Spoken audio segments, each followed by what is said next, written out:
And that's the big go button. We're live. It's Friday and it's Friday Pie Day. Hi, everybody. It's your old buddy, Dave Rush. I am flying somewhat solo today. Scott is alive and has power, but he's a little under the weather, so he's going to work the back channel. He's moderating. If you've got questions for him that are short and sweet and want things posted or things like that, by all means, go ahead and post to him. Yes, he's posted already, so you'll be able to access him.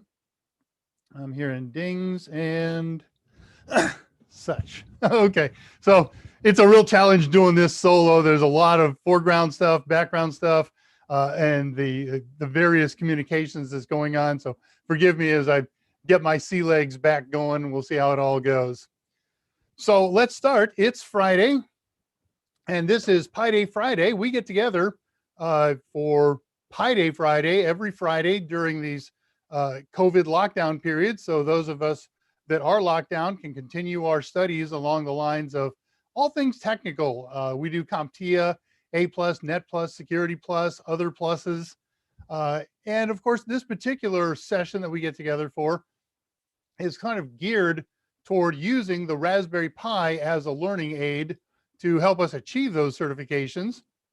So they're great for making servers. So when you want learning new Linux, all kinds of other goodies. We also get together just because I like Raspberry Pis, and I open this opportunity for everybody to come and share that enjoyment.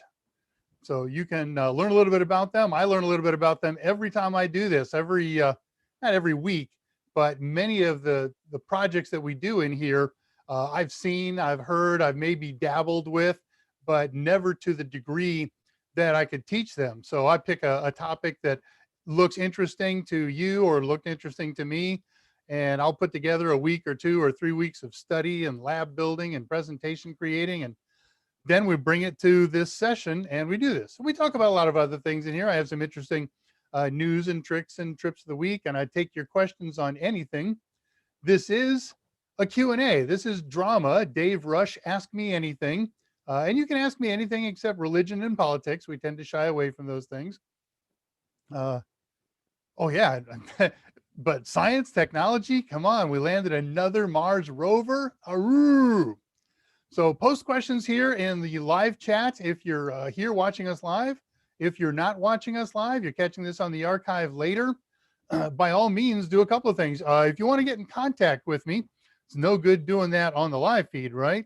But you could do this. Oh, there's an interesting thing. See, that's all part of the doing it solo. All my menus and presentations have changed around a little bit. There we go. There's some contact information. So you can email me and I'll take any techno question or any background question, whatever you got. Email me about anything. If it's in bounds, I'll let you know and try and get you an answer. And if it's out of bounds, I'll let you know and I won't get you an answer. So I work at Total SEM. I am the senior instructor there. So my email, since I'm Dave Rush, is daver@totalsem.com. You can catch me at my personal email if you like as well, drushtx@yahoo. And my partner in Pi, who usually joins me and co-hosts here on screen, is, again, not on screen today for whatever reason he has, but you can also contact him. He is the editor-in-chief at Total Seminars and oftentimes co-author of the Mike Meyers Total Seminars books. Mike Meyers is our chief author and president of the company. But Scott is very, very knowledgeable because of his co-writing and editing skills on those books. So if you've got techno questions, especially about our books or APA or CompTIA certifications, by all means, drop him a note, scottj@totalsem.com. Whether you're watching this live or whether you're watching this on the archive later, please like and subscribe to our YouTube channel.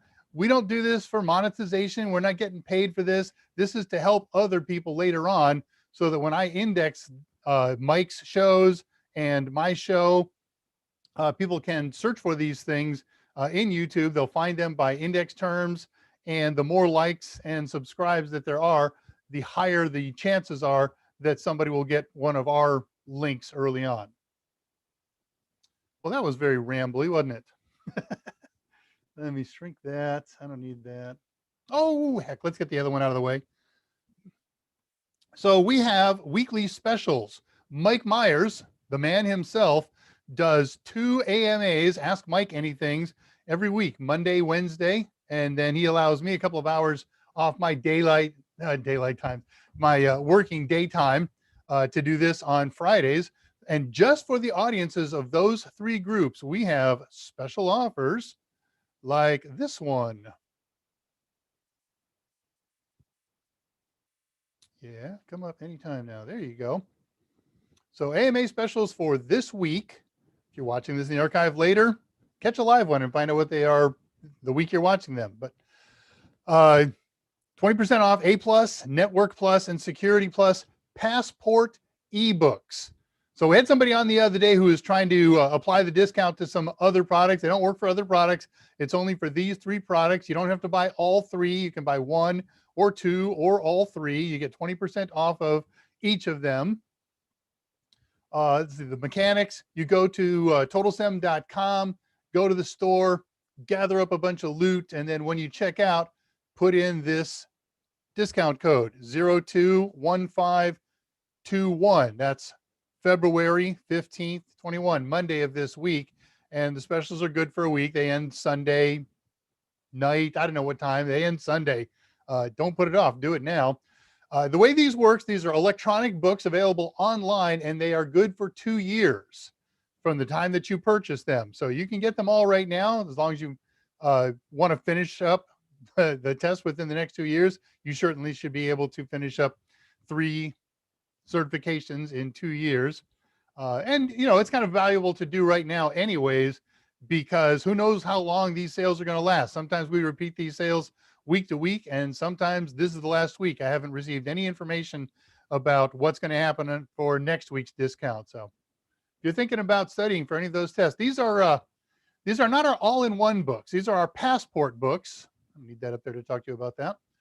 Passport books are kind of like cram books. They're a little more information, a little more power. So they're kind of designed for people who have the recommended CompTIA experience, a year's worth of hands-on PC support and troubleshooting for A+, a year's worth of networking experience for Network Plus, and a year's worth of security-oriented support, installations, configurations, things like that for Security Plus. So if you've got close to that and you're looking at one of those certifications, this book is just the stuff you need to finish prepping for the exam. It goes over things that, well, it goes over every objective in brief, and some of them Mike has written a little more extensively about, because there are topics that CompTIA tests on that aren't day-to-day things that people run into.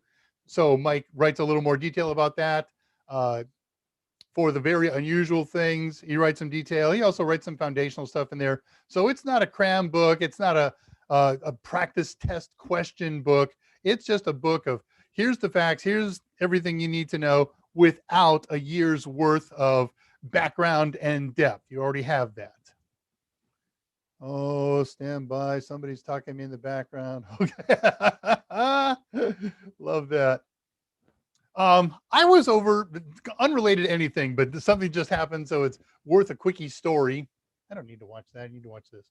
I was over at Mike's a couple of years ago, 3-4 years ago, something like that. We were shooting videos for his courses at his house. We would split between his house and various other locations. We'd go on location for some things and go in the studios for some things. But I was sitting in his house this one day, and we had just finished a take, and he says, stand by. And he reaches for his phone and says, we have to stop shooting. I have a friend in crisis. And I said, did you just get a text or an email from somebody who is either stranded at the airport, needs money to get out, needs bailed out, otherwise needs money because of some kind of crisis, and it's probably somebody you know closely? Yes, that's exactly it. Very common scam. You call the guy right now, by a number that you know, and see if he sent this. I already know he didn't. Well, today, both Scott and I, 5 minutes before the show start, got a scam text as if it had come from Mike. My friend is badly impacted by the Texas weather crisis that we had the other day. And here's a GoFundMe. I hate to ask you for money, but please send him some money. I hope somebody got hold of Mike's list of names and contact phone numbers on there and sent it to us. Mike would certainly chip in to help out a friend, and he would have no trouble asking us to help out a friend. And he would do it by calling us or face to face, but not some marvelous, scammy, spammy text. All right, good. That's about as much time I want to spend on intros right now. Let's see who's here and what's going on. Let's see, Scott's moderating, so I don't need to go check the moderate channel. I can just go look on the live channel. Man, what am I doing there? That's weird. Sorry, multiple weird windows open. Okay, so this one has to go here. I know you don't know what I'm doing or saying, but it's okay. And presumably Scott's listening. So are you. I decided to run my batteries for one more time on a fourth attempt. So if I drop off on audio, start bouncing me messages hard and fast.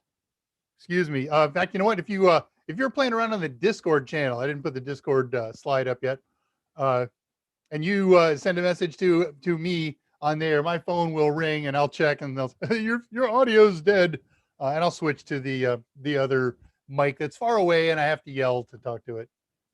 Okay, so with that, tell what got in early. Good morning, all. Nice to see you, my friend, and Alan. Alan, you've been the early bird for quite a while. So Scott is alive and able to type. Hi, Zach. Let's get cracking. Yeah, so the big project today, of course, is part 3, the final part of creating a Raspberry Pi cluster, or as they call it in Raspberry Pi terms, a Bramble. We'll finish up with that today. And it's pretty cool. It's pretty fun. And hey, Patricia Grace, home on time for live chat. Great to see you, Patricia. Oh, reading questions. Zach Morrill sends him a don't blame him being under the weather since his house will be frozen due to the weather. I know if he comes on, I was talking to him this morning. He has what I believe to be a fascinating story of his adventures over the last 24 hours. And I won't steal his thunder, but ask him how he stayed warm. It's terrifying. This is Mutual of Omaha's Wild Kingdom. I love that show. And the best thing about that show, besides the show, I was a young kid, so I really loved it, is every now and again, Stan or somebody would turn up on Johnny Carson, and Johnny had great jokes. And the one that I remember, you know what? I would say the one that I remember both is too racy to tell here. So we have a Discord channel. We don't have a Discord channel, but our good friend Jose Braden took it upon himself a couple of months ago to create the unofficial Total Seminars Discord channel. It exists ostensibly to talk about what we talk about in here, to talk about Mike, to talk about all things CompTIA. There's sub forums on there that Jose has created for Kali and for Raspberry Pi and other things. And we invite you, all 11 live people right now, come on, I need some people here to show up, to come on over to Discord after these shows and anytime. Otherwise, there's a very good group there. I think yesterday or Wednesday, we broke 175. I recall when Jose was the first one, and I think Tullowit was the second. Maybe Zach was in there around third. I was about fourth. And it grew slowly. A couple of weeks later, we up to 9. But now here we are just a few months into it and a little shy of 200. It runs a little less politically correct than we do here. Topics are a little broader ranging. Language is a little freer for some people, not me. But you know, it's a place to be comfortable, and we can get in there. You can text chat with each other.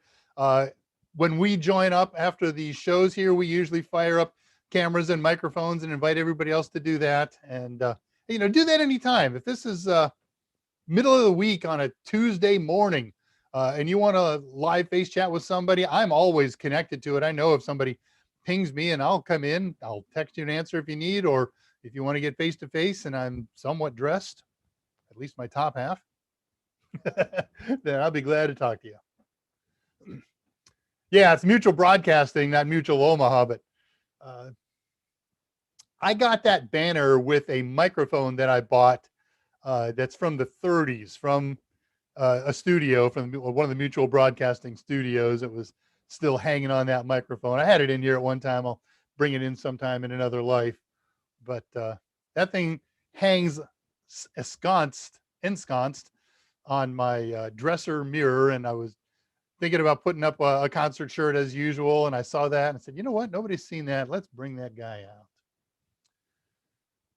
Moving along. So I'm looking at timestamps. Oh, I'm looking at top chat. I may have missed people. I'm switching now to live chat. You should be looking at live chat, which is a configurable option on the chat page.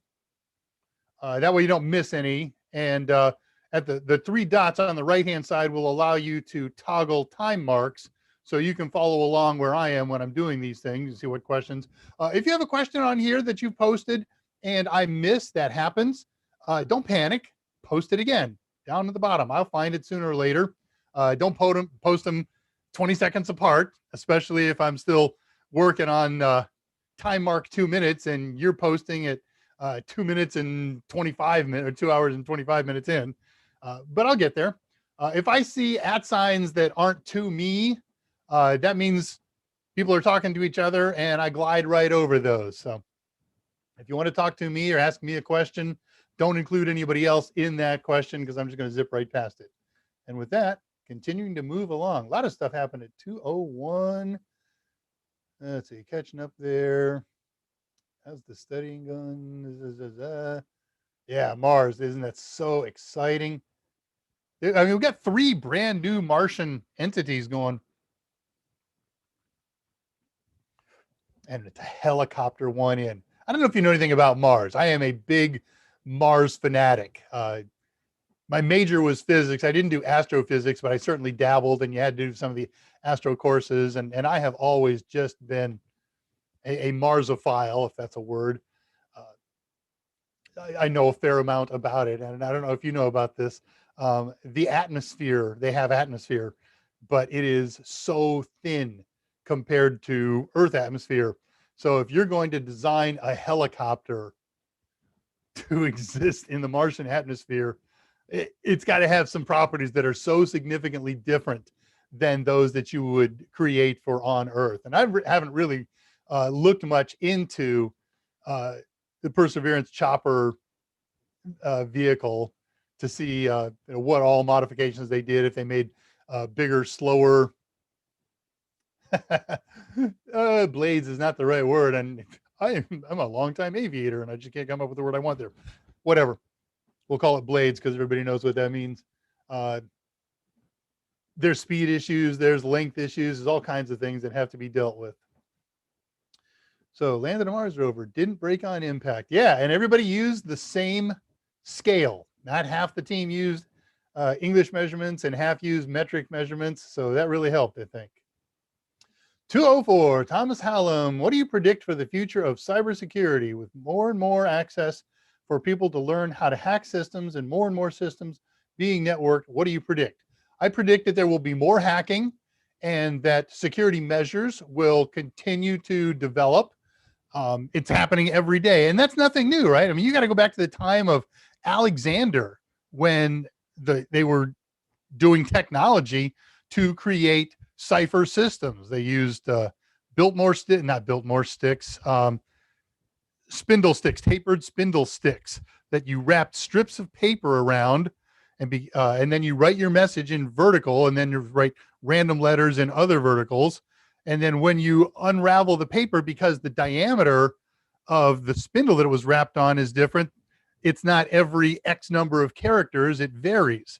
Well, that was an early technology. And in the beginning, when people started to use that, it was unbreakable until somebody discovered that, holy Hannah, it's breakable. Okay, thanks, Scott. Yeah, we need a few more people and some more real questions, but we'll cruise. I got lots of material to talk about. We got about an hour's worth or so to close up cluster. So we got plenty of material if we don't get a lot of questions. So however they broke the code, they figured it out, they captured somebody and made them fess up the system. So, okay, now we've got to come up with a new one. And there's always a new one coming down the pike, and there's always new hackers who are going to figure it out.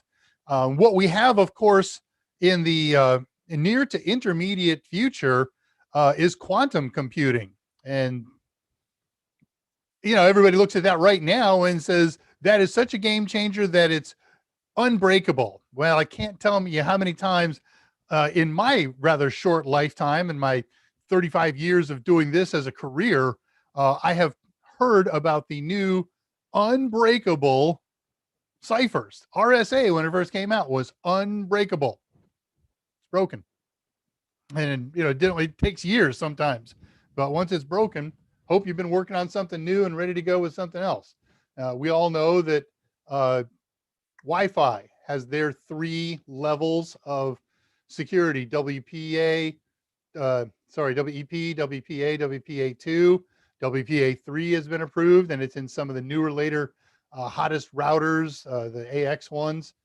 WPA2 was going to be unbreakable. Well, there's a reason we got WPA3. So I think they're going to get better. I think it needs people to make it better, and I think it needs people to crack them. Why would you want somebody to crack them? Because we're the good guys, right? We're the white hats. Whoever you are, you're a good guy. You're a white hat, and you need to crack encrypted messages from black hats or whatever security methods that they have to keep their systems closed or whatever. So you can't have one without the other. All right, I'm just babbling along. But no, I think that's all legitimate. All right. Scott says there's not much else in real questions going on, so I'm just going to glance through here. And once we hit the end of that, I'll put up some info about Discord. Scott, if you would check Discord link right now and post one, that'd be great. I didn't make a slide today, so what we're going to get is messages on the chat. Scott will post a link. If you try to post a link, it won't work. Only YouTube moderators are able to post links. You'll post one, it'll look like it's there. You'll let it scroll up, go back, and you'll still see in your message the link you posted, but nobody else will be able to see any links you posted. That's just one of the limitations or benefits of the YouTube platform. But Scott's a moderator. He can post those links. Moving past 206, Andre's talking to Scott. Scott talks back. Tullowitz talking to Andre. Everybody's talking to everybody. Tullowitz, I was going to buy one of the electronic books, but I don't have the correct batteries to read it. Tullowitz, the solution is easy. I offer you the same solution that I offer to Scott for his electric car. My little trailer and a little generator, a little diesel generator, a 2-cycle generator. And when your ebook runs out of power, you just fire up that generator, plug your ebook back in, and you're cooking. You can watch it live. I amuse myself when I say things like that. NiCad batteries. Virtual batteries. Nice. Oh, well, how about batteries as a service then? You can just get it from the cloud. Yeah, that's the other thing Scott does. He's watching the feed in real time in case anybody comes on and starts posting harassing junk and things of that nature. There's my generator follow-up. Yep, boo scammers. Hey, speaking of boo scammers, 15 people here, only 6 likes. There should be 7 by now. I haven't even liked it yet. Let me go over here and can I? No, I can't. Oh well, such is life. Scammers forever. Scott and boo Patricia. Boo scammers. Tullowitz, that's for your list, right? Those are t-shirts. Thanks, David. Yeah, I don't know if you were here for the story on Mutual Broadcasting System, but I got that banner with an old microphone that was used in their broadcast system back in the 30s. Well, the mic is dated for manufacturing in the 30s. Who knows how long they used it? They might have used it up until a couple of years ago when I bought it.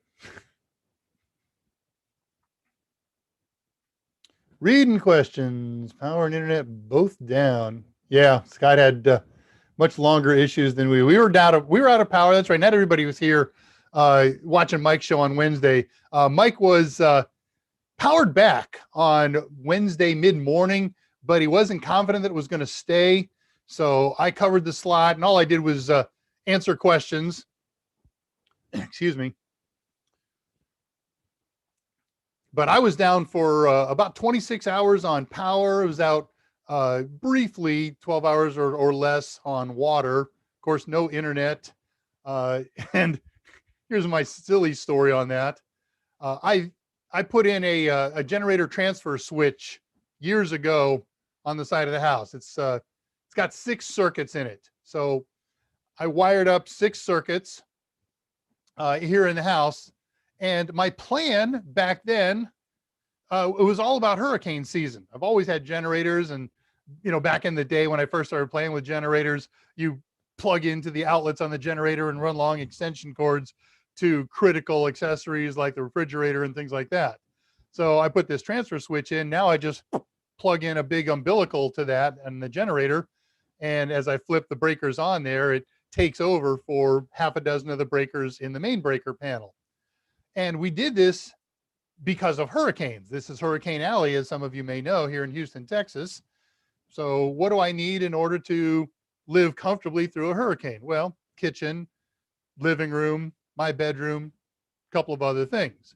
And it's worked great like that. We break out the generator a couple of times a year to make sure everything is running smoothly. And we get weather bad enough every year or two that we got to run on the generator for a little while. Never considered that I would need it in winter. And if I did, big deal. It's up in winter. So what I never wired up was power to the furnace igniters and blowers. So we had no heat from that methodology. It's a really simple thing to do, and it doesn't suck much energy. They're gas fired, but holy Hannah, we were inside of the house was down around 41 degrees Fahrenheit. So what, about 6 degrees, something like that, Celsius. That's some pretty cold sleeping and pretty cold hanging in the living room. We had a little space heater that we put here in the office, and that we bundled up here in the office and wore blankets and worked on non-internet connected computers, but there's always work to be done. But I can tell you that when the weather warms up here, starting in about 2 days, sometime within the next 4 weeks after that, I'll be back in the main distribution panel and rewiring, taking offline one of the back bedrooms since the kids at college, and firing that puppy up to heat the heaters. And of course, we will not need it again in my lifetime here in Houston, but so be it. Sony with the extra E, Tullowit. Thank you. Thought you were doing that song. Sunny, once so true. I love you. Hey, Dave, good to see you. Hi, Ali. And it was great to see you. I think, no. Deepak came on Discord the other day, but good to see you again, my friend. Zach, who's in charge of the Total Sim account today? So Scott is working it in the background. He's taking care of scammers. He's got his big band hammer wielded. He'll post links, does post links and things like that. Dave and Scott, what was your pie problem you mentioned on Discord? I'm going to do that in a couple of minutes. Let me get through a couple more of these questions here, and then I'll do that in news and tricks and trips. Trips and tracks, whatever they are. I'm in charge. General Al Haig Tolowit. The president's been shot. I'm in charge. Okay, so at 2:14, Scott has posted a link to the unofficial Total Seminars Discord channel. This link changes every day. So if you want to join up with this link, do it today. Just click on there and head on over. You can join right up. I never played Discord before Jose set one up. I was totally aware. I'm not a signer upper of things. So, but this seemed important. So I thought I'd sign up, and I'm glad I did. I have also automatically become a member of some other Discord servers. There's a class that I signed up for on Udemy to learn Python. They have their support channel is a Discord. So it's a really, really great resource. Check it out at 214. We'll post it again later in the session. Whoa, super scrolled.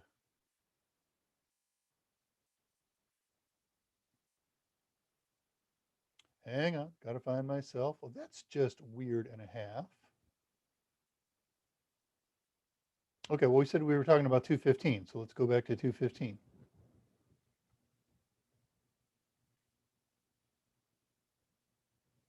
Oh, wow. Okay, we got a little more catching up to do here. Reading questions. Oh gosh, are we going to do Cockney attacks? You guys are horrible.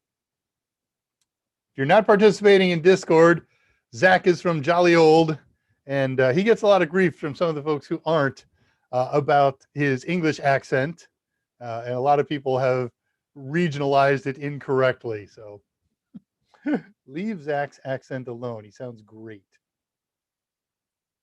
Do you have, do I know, says Kevin Lopez. Wow, do I know of anyone that's earned every single CompTIA cert? No. I don't think it's impossible. I was watching a notice on LinkedIn a day or two ago about a gent who gave himself a year to pick up either 6 or 7 certs. It took him in the end 54 weeks, and they weren't all CompTIA certs. Certainly the trifecta and Pen Test Plus was in that list. I doubt it. I'm thinking about it. I'm thinking if there is anybody, they're either just one of these uber geniuses who has more time and money on their hands, and I think I'll pick up a new certificate this week. So that may exist. I'm thinking the more likely candidate is somebody within CompTIA who is also the appropriate super genius, and does these to accomplish them and to test them and things like that. But no, there are 13 of them. Somebody said 30 something the other day, and I checked, 13 or 17, whatever.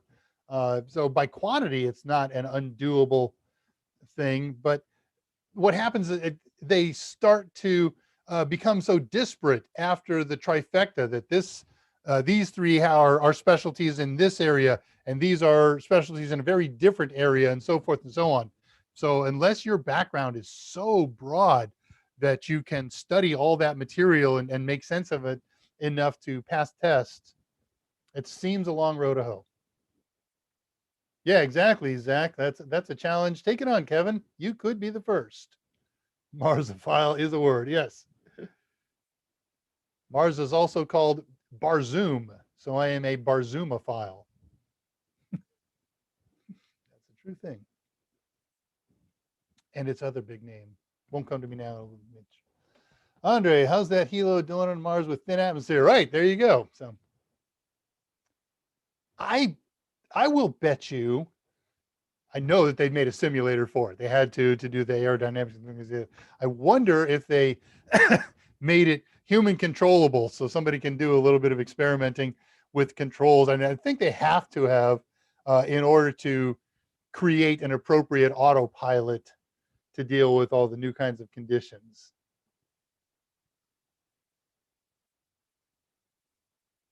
Mike knows people at NASA. I think I may call him and see what we can learn. Andre. Oh, did they not? Was this one not the helicopter? I think it is. I don't know. Now I'm confused. Andre, I'm curious if it'll work in thin air. Yeah, we'll find out soon enough. Post something in chat. Oh, okay. Let me see. Well, you got to send it to, yeah, if you're looking to post a message to me, you're going to send it to @TotalSeminars channel. I'm just going to post the word testing here. But people are sending messages to me successfully, Scott. So I think, whatever. It's in. I'm in. So there. Elbow, question of the century, coming in hot. Yeah, I think they hit the atmosphere on yesterday's landing at about 12,000 miles per hour. Here comes Andre and War Thunder these days. I haven't played it. I'm going to have to try because you keep bringing it up. Scott posted the Discord link again at 2:22. Please hit it and join it. Don't know how you were logged in as Total Seminars. That's okay. Oh, yeah, because I activated it, Scott. Yeah. Yeah, don't send a message to D-Rush because of today's logistics. I get to be Total Seminars channel. Oh, I forgot about that. Sorry, guys. Should have mentioned it. Reading questions. Oh, I missed the Bowie reference back at 03. Sorry, I did. I'm not going to go all the way back up there and then wind up back down here. So live chat popped out a few minutes for Patricia Grace. Thomas, 223. Do you think AI will replace the majority of jobs in IT or create more? Definitely create more. What do we need to make AI, and what do we need to make AI better, people? What do we need to support it? AI is made of computers, made up of chips, made up of software. People have to code that stuff. I do not fear AI. You will not find me hanging out in that club with Elon and Gates and one or two of the other big names who fear AI. AI is a tool. Robots, remember we in the 60s, robots are going to take over all jobs, and they thought it was going to be great because we would all have nothing but leisure time while robots did everything for us. They would build cars, and they do, and they would make lunch, not so much. So no, the promise of its value is high, but I am not concerned that it's going to take away jobs. The jobs that it takes away will, I believe, yield to newer, better jobs that go in and supporting and improving AI. Yep. 223, Tulawit, battery as a service. Elbow says at 223, sorry, Alice isn't here today. Move the first one to the recycle bin. Make another one for the desktop. Name it the same name. You're answering some big question that's not mine, and I can't follow it, so I won't.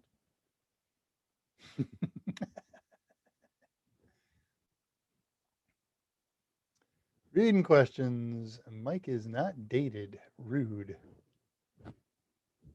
Comment I missed.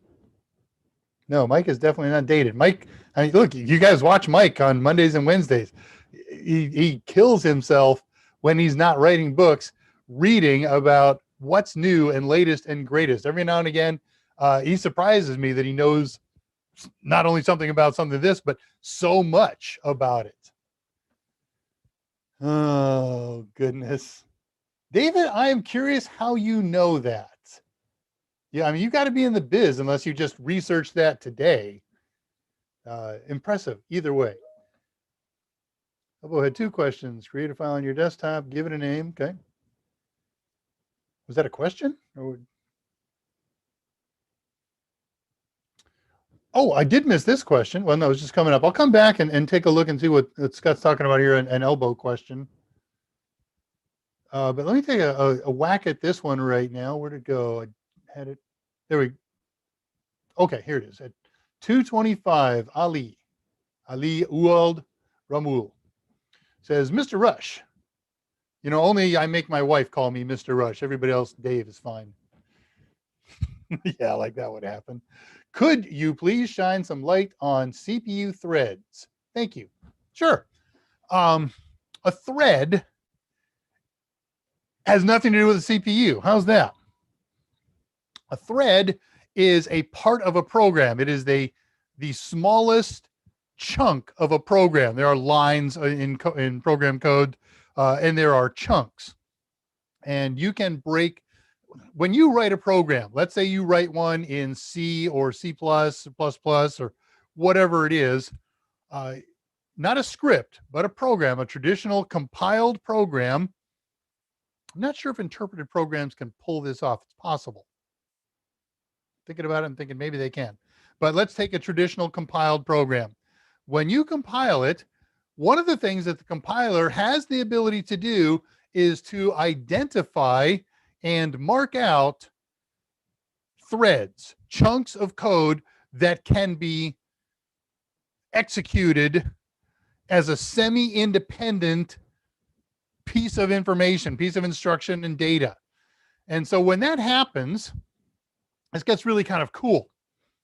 We have built within a CPU a series of hold and act on boxes.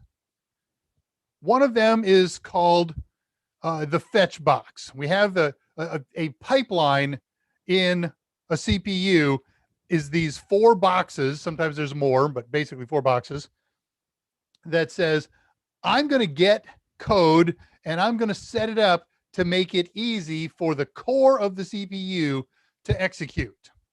So what happens is the operating system and the program code, or I'm sorry, the code inside the CPU get together to load a program, and they encounter a label that says, hey, this is a thread. Oh, good. I'm going to work with that thread, and I'm going to first of all fetch some of the data and save it to an area in the CPU, the fetch area. It may already be in the prefetch area, which is what we call caches, right? I'm not going to do caches today, so you ask me. So, okay, it's been fetched. Now it's got to go to the next step in line called the decode. And while the decode is doing that, the fetcher is going out and either getting from the cache memory or from RAM another chunk of thread, another thread. The decode looks at the CPU instruction code in there. It might be a 64-bit word, 10110011, and whatever else all those characters is. And he looks up in the CPU code book what that means, so he can tell the CPU, hey, when you get this instruction or when you get this data, here's what you're going to do to it. The code book says, move this into the AX register. The code book says, multiply the contents of the BX register by the EAX register, whatever. So we fetch, we decode, and then we pass it to the OK CPU, do your thing. This is the execute box. And there's usually 2 execute boxes per pipeline. One is if there's mathematical operations, it's got floating point operations and come up with the right term here. Non-floating point operations, integer functions. Thank you. Integer functions. So if it's an integer, it's whole numbers that don't have a decimal point and characters beyond the decimal point. And CPUs work with those very well. They don't work very well with fractional numbers with decimal points and things beyond that. And so we have a separate area of the CPU that's set aside just to handle those kinds of mathematical machinations, the floating point numbers. So we got those 2 execute boxes, and the program code is now executed. And then finally it goes to the last box that says, all right, now what do we want to do with this information that I've created, that I've calculated, whatever. And basically it's send it back out to RAM. The program will deal with it later. The operating system will deal with it later. The user will deal with it later. So threads are the things that we feed in whole chunks to the CPU through a pipeline for execution. Now it's 2021. If you're watching this on the archive in the year 2025, we may be a little behind. Something may have changed. But most CPUs in 2021 are dual thread, dual pipeline CPUs. Pipelines look, I'm getting above and beyond your question, but let's cover the territory. Pipelines look to the operating system like they are CPUs. So if you have a single core CPU that's dual threaded or has 2 pipelines, when you look at it with your operating system program, it's going to say, oh, you got a dual core CPU. Nope, it's one. One pipeline is feeding the CPU and then pauses, and then the other pipeline feeds, and they go back and forth, but there's still only one core, and he's got to spend a little time on each of those pipelines and therefore each of those threads. The key part here, a thread is a chunk of program code, the smallest chunk that we can organize code into, other than individual lines or individual commands. Hope that helps. All right, there's a ton of back channel going on between Michael and Scott. Let me take a quick peek at that because that has to do with Elbow's topic. I need to see if I'm involved in that anyway. So Elbow had two questions. It says, create a file on your desktop, give it a name, make another file, give it the same name. You can't unless you rename it. Right? So parentheses 1, parentheses 2, but it could be anything, an underscore, an invisible space, whatever. Move the first one to the recycle bin, make another one on the desktop, name it the same, move the new one to the recycle bin, and now they both live comfortably together in the recycle bin. Okay, so that's true. Because the recycle bin doesn't apply the name to it as the primary storage criteria. Every file, when you create it, gets a GUID, a globally unique identifier, and the name becomes one of the attributes of that thing. But here's the really cool thing then. Let's say you do that experiment. Hope that explained that. It's actually a very easy thing. So let's say I did that 10 times. I make a file called test. I delete it. I make another file called test. I delete it. I do that 10 times. You got 10 files, each with unique GUIDs in the recycle bin, and they each have one of the same attributes of being test. Now let's recover one. Think, okay, it's test because they were all deleted. There's none in here called test. Now let's recover another one. What happens? You can't have two tests in the same live directory at the same time. What happens when you recover that? It will automatically add an underscore 1 or parentheses 1 or whatever it is these days to the next one that you recovered. But the really cool thing then is you can recover all of them. They'll all have slightly different names, similar, but that's the name of that tune.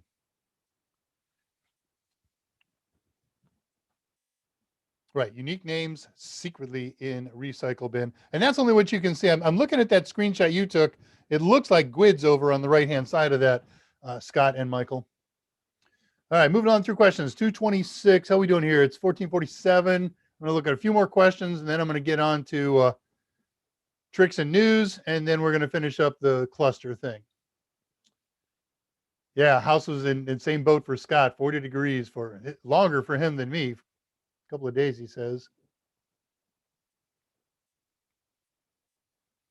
Reading questions, land party time. I'm going to go through these quickly because I want to get into this thing within the next 8 minutes or so. No land party without electricity. Just plug into your Leaf, Scott. I don't know, cursing was an accent. Oh man, Andre, harsh, buddy. Reading questions just to make Edgar Rice Burroughs reference. Fine, of course I did. You like? Yeah, they do high atmosphere tests with helicopters. However, they are altitude limited because they have to work at the lower altitudes as well, of course, unless they're willing to destroy it, and they are.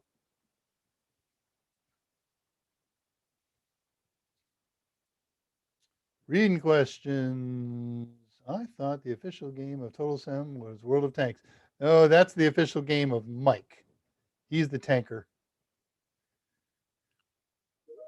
Is there pie on Mars? That's a Bowie reference. Thank you. Okay, I got it. All right, trying to keep up with what's GNU and operating systems. Shame on you. Then you went for the low fruit. You were so elevated there for just a second. Give me a Beskar staff or a lightsaber. Come at me, AI overlords. I think we've had this conversation very, very recently. Of all certificates to break into CyberSec, assuming a junior pen tester skill set, knowledge base is acquired. Mike's CompTIA course looks fantastic, but is CompTIA the best first cert? First cert. So I'm going to presume you mean after the trifecta.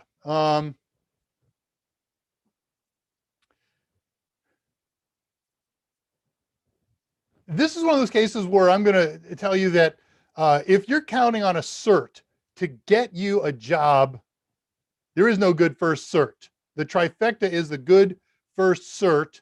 Now, okay, then you add a piece here. Skill set and knowledge base is acquired.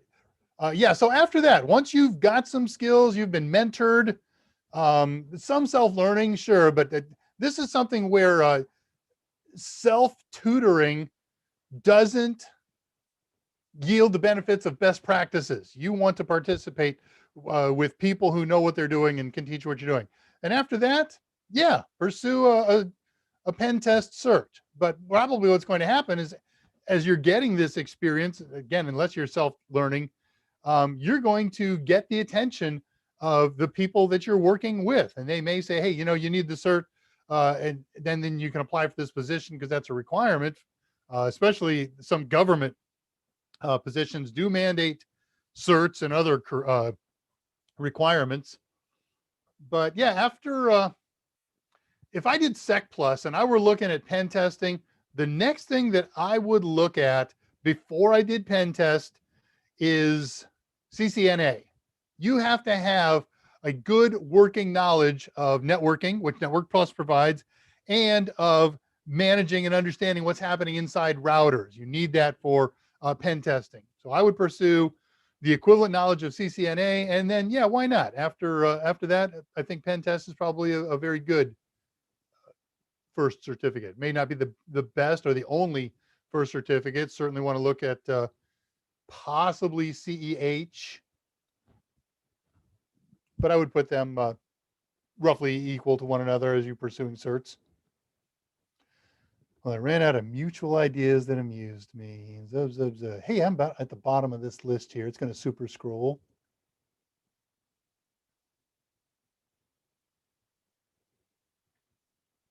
Witness protection.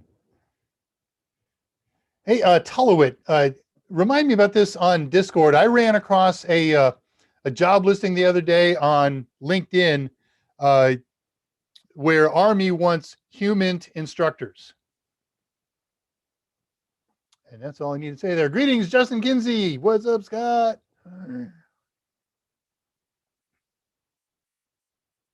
Human will not have changed much since the 90s. Now that I'm answering phones, thinking about taking Sec Plus, could be helpful to learn. Absolutely. And ideally, Elbow, see if your new employer will help out covering the studying of the payments. You would do CCNA route, CCSNA route, and not Pen Test Plus. Yeah, Zach agrees with me. Human. Yeah, I thought you might resemble it. All right, well, that gets me to caught up on questions. So I'm going to mark that at 2:52. Let me talk about a couple of quickie things that I ran across this week. Interesting stuff, I hope. And then we'll do finish up clusterage.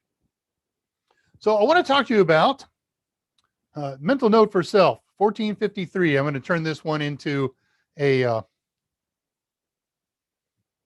snippet, which is an internal process that we use for something. So that was my own reference. Time mark 1453 and a half. I want to tell you about a command called the time command. This is a Linux command. The time command is really cool. What you do with it is you precede a command that you're going to run. And so you might say time followed by, I don't know, ls/-a, enter. And then the ls command will run, and following that will be some time information about how long it took to run that command. Let me show you that. I'm going to bring up a connection to a Linux box, maybe a Pi server. I think I have one around here. And then I will show, oh, you idiot. Not that box. That's the only one that has a different password than all the others. This one has Raspberry, Berry. All right, now that's got a good visible screen. So let me share this with you.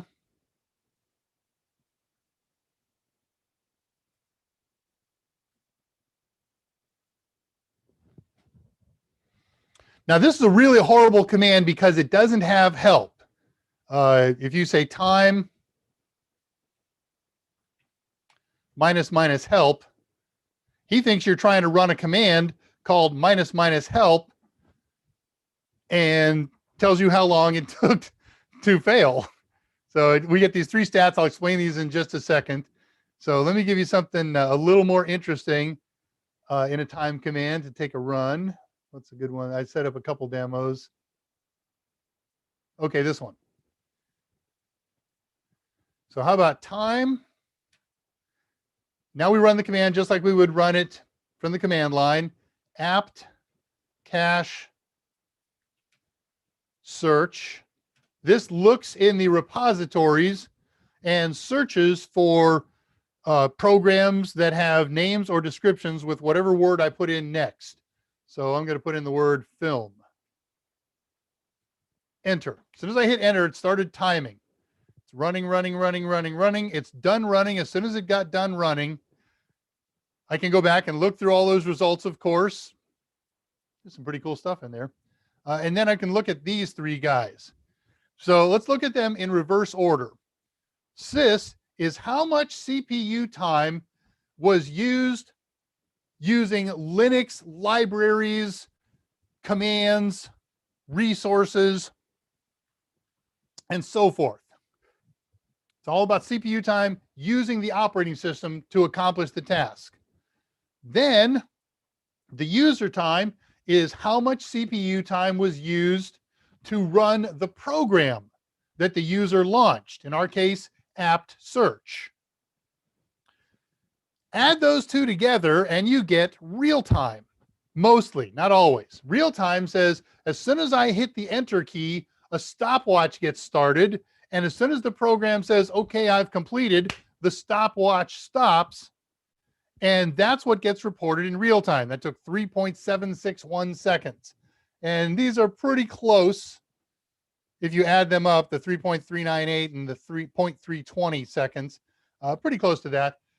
Here's the trick. If there's other processes that are running that are sucking up CPU time, it won't show up here, but some of the system time will have to be stretched out because the operating system says, love to work on you for a couple of microseconds, but hang on, I'm also working on this thing, and then I got to work on this thing. Okay, now a little more time for you. So when it gets all done, we will know the total time that it spent on the Linux internals running just this particular command, but we don't know about the time to run other aspects of what's going on in Linux. We could figure it out from the difference of these two values and this value. Okay, so I can time programs. That's somewhat interesting. Let me give you another demo of something just same thing, but something that has a little more variability in the time. So how about I say time, and now I'm going to create a program, nano test.xyz. Now, as soon as I hit the enter key, the real-time clock is going to start. Enter. And now we put in some gobbledygook lines. And at this point, I could do anything I want with it. I could save it with Control-X, yes to save. I can quit out of it. Doesn't matter. I'm not going to save this program. I don't need it. So I'll do Control-X. Hey, do you want to save this? No, because the timer is still going. That's all I'm interested in right now.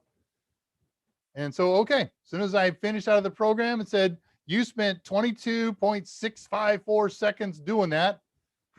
Very, very little CPU time was actually involved in dealing with the operating system, and very little system time was devoted to actually running the program. So this time we get a fairly noteworthy difference between the sum of these and the real time. So the time command, very cool thing.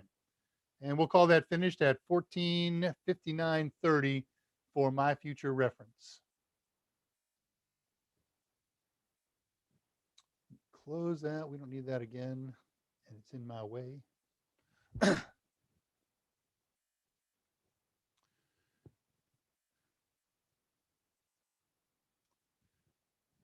What's it good for? Well, obviously, just settling curiosity's sake, how long did it take this program to run? But let's move that curiosity up to the next level. Let's say I'm writing a program and I want to see how long it takes the program to run. And I calculate that it takes 25 seconds. I think it can run faster than that. So I'll go back in and I'll tweak the program and run it again with the timer. And so I can keep doing that, tweaking it, change configurations, and find out which is better as far as speed-wise goes. The same thing goes for running any given program in an operating system that you're tweaking. Maybe you're overclocking it. Maybe you're changing some configurations in Raspberry Pi OS. So that's a good way to do before and after timings. How about running programs in and out of a virtual machine? So what happens if I run it outside the VM? What happens if I run it inside the VM? What happens if I run it inside the VM and make changes to the VM? I give it more memory. I give it more or less CPU cores. So it's a great testing utility. There's probably some other really good, useful things out there. I didn't go and research this heavily. I just ran across the command, learned a little bit about it, and said, hey, it's kind of a cool thing. Might be useful for somebody someday. We're going to use the time command when we finish our cluster to do a little bit of timing on some of the things. I'll do this really quick because I'm chewing up time and I want to get some stuff on, but I had one quickie story. The aftermath of the weather and the power outage and so forth. I'm entitling this Panic at the Disco. So some of you know, watching the show on Wednesday, I fried a pie. When the power was going up and down as it was failing, it appears to have surged.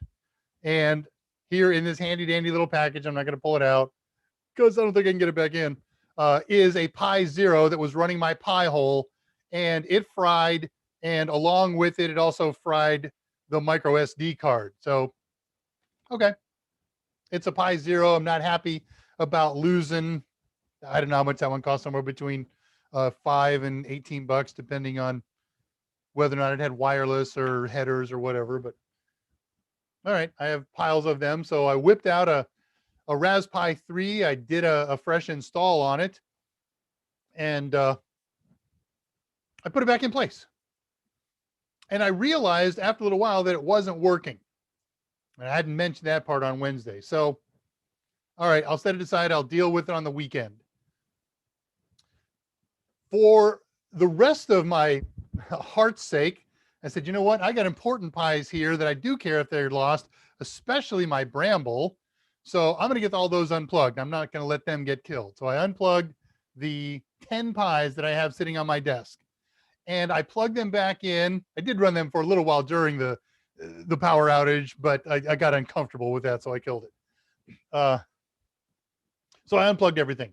I plugged them back in early this morning with no expectations of any issues. As some of you may know, it's my habit to do an upgrade every Tuesday. I missed that this Tuesday because we had problems.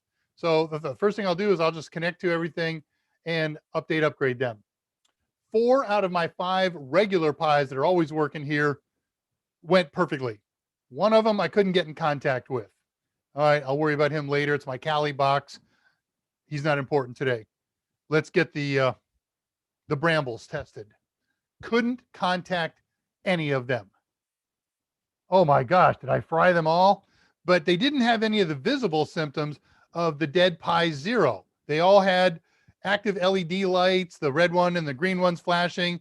I got good link lights on all of the Ethernets. So I tried all the usual stuff. Reboot everything, power off, power on.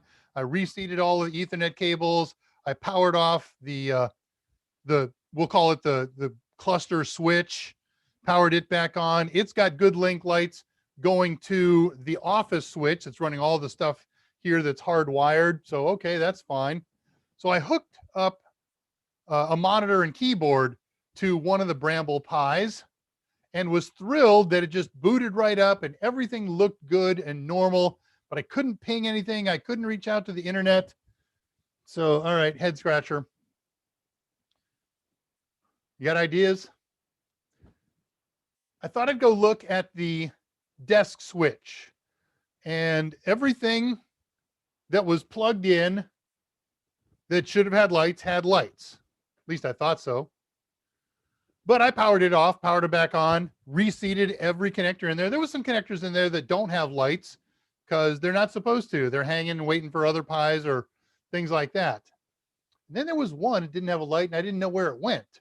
So I start tracing it back, and pretty soon it's on the floor and I realized, oh, wait a minute, this one goes to my main distribution frame, for lack of a better term, my Soho router, my cable modem, and some other stuff. So I chased it back upstairs and discovered it was dangling loose. I had done all kinds of things during the early parts of the weather failures to try to keep the internet up and running. And in some of my wigglings and jigglings, I obviously disconnected that. So popped it back in, came downstairs. All the Brambles are working. They're all talking. Wonderful news. And then I realized, hey, when I rebuilt that Raspberry, the Pi hole, I had used the infrastructure from the Bramble. And what had happened, I was able to install Pi hole on it because it used Wi-Fi, which was on DHCP, but all of my calls went to the static Ethernet port, and that was on the switch that was effectively disconnected from the rest of the network. So that plugging in, Pi hole's working, and now I have a part for my museum. This is the third Pi that I've had die in the 8 or 9 years that Pis have been around. So a couple more, and I'm going to put them all in a nice frame, shadow box kind of thing. Yeah, I know. It was a little boring, but I felt the need to share. I have one other thing. Oh, yeah. Okay, you're going to like this one. Why do we come here? To learn CompTIA stuff. No. To learn Pi stuff. No. We are here to learn how to get jobs, And this question comes up all the time, on Mike's AMAs, not so much on mine. But the question is always something on the order of, what kind of job can I get with this certificate, with this education? It's not a fair question. We can't answer that. There's a lot more criteria that includes everything, including things like location. But an ad posting came up yesterday on LinkedIn, and I want to show it to you because I think this is just quintessential. Let me go find the right page. I opened it up in a page. There it is. Okay, now we can share it. Zing. It's going to be a little bit faint. Thank you. Share that. Clear this. All right. The text here is probably pretty small, so bear with me. I'm just going to read this to you. This is a job for a PC help desk technician 1. That means first tier. That means all problems go to first tier people, and they can solve a certain range of them. And once they get past a certain level of complexity, then you escalate it to the tier 2 people. And ultimately, if they can't do it, then the tier 3 people. So here's an overview of the job. This is a level 1. This is what you get with the skills acquired equivalent to an A+ certification. So they want you to have years of experience required. 1. Typically, an A+ certification will qualify for the equivalent of a year's worth of experience. Essential duties and responsibilities include the following. First level support for password resets, toner and basic printer scanner maintenance and installation, basic hardware and software, escalate issues that extend beyond tier 1 span of control, process help desk tickets. I want everybody to hang out on Discord and talk with Andre about Top Desk, one of the very popular support ticketing systems. And he's learning that right now. Able to close a minimum of 15 tickets per day. So a ticket is a reported problem. Install, make changes, repair computer hardware and software. You can do that with your A+ experience. Image and deploy laptops and desktops. You'll learn that on the job, but if you know it in advance, so much the better. And there's all kinds of different ways to do that. Configure network equipment software. That's mostly easy stuff at the first tier level. Troubleshoot basic networking and hardware issues. And then they get into things that aren't necessarily hard tech. Shipping, receiving, asset tagging, respond in a timely manner, follow policies and procedures. This is a great job for an entry-level PC supporter. It's in Houston, Texas. If you do a search, LinkedIn help desk technician 1, and who's the company? It's a U.S. Physical Therapy Inc. So that's the kind of, now there's a million other jobs that someone A+ certified is qualified for, but that's the kind of thing that a lot of folks are looking for in these realms. All right, that's all my news, tricks and traps. Speed look for questions, and then here we go back into, what are you doing? There we go. Back into cluster. Way too many questions for me to catch up on all those. Let me run this cluster thing for 30, 45 minutes or so. And then if you've got critical questions after that, I'll catch up. And Scott's, of course, going to try and watch those in the background as he goes. All right, get into my notes here.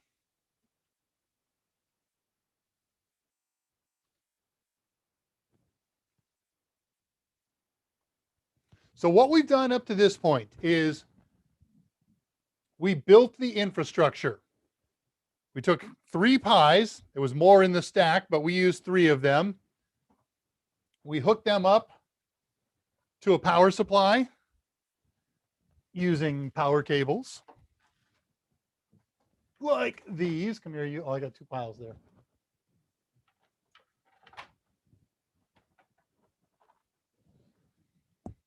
Okay, batch of power supplies. One end plugs into here. That's kind of lit enough. The other end of the power unit there. And we got a switch. Here's a little 8-port switch that I got up. It's gigabit. I got this off Craigslist for $5, but you can buy it new for 20. And then some short Ethernet cables. And that's it. The infrastructure is built.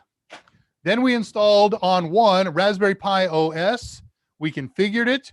We added the MPI-CH software. I'll give you a little more info about that today. And a couple other minor tweaks and so forth. And then our final step that we accomplished was we took that template and we saved it as an image file on a computer using Win32 disk writer. And then we took that file and we cloned it and plugged it into each of the 3 Pis without powering them on. Because they're clones, they all have the same name, they all have the same IP address, so they're all going to conflict. So that's where we pick it up with today's exercise. I wanted to mention something briefly about MPI-CH. We talked about MPI 2 weeks ago. It's the message passing interface. That's how the scheduler controls which worker bee is doing which work. And I didn't know at the time what the CH stood for, so I did some research on that this week. It's kind of cool. We know that we're going to use SSH in order for the messages to be passed over one another. And while SSH is secure, it's vulnerable. And so when MPI was developed, they said, let's add some strength to it using a lightweight VPN called Chameleon. So we're going to establish a VPN tunnel using the Chameleon VPN protocol between the scheduler and every one of the worker bees. I'm touching it like you can actually see it. Maybe I should have one of these in front of me at all times. Then I can do that. So this guy is going to establish an SSH tunnel here and one to here and one to here. And then they're going to use a VPN tunnel over that. And then they're going to pass the messages through the tunnel. So MPI-CH, the tunnel is called Chameleon, hence the CH. So MPI-CH is actually MPI, message passage interface, over Chameleon. All right, everything you need to know, and you don't need to know that.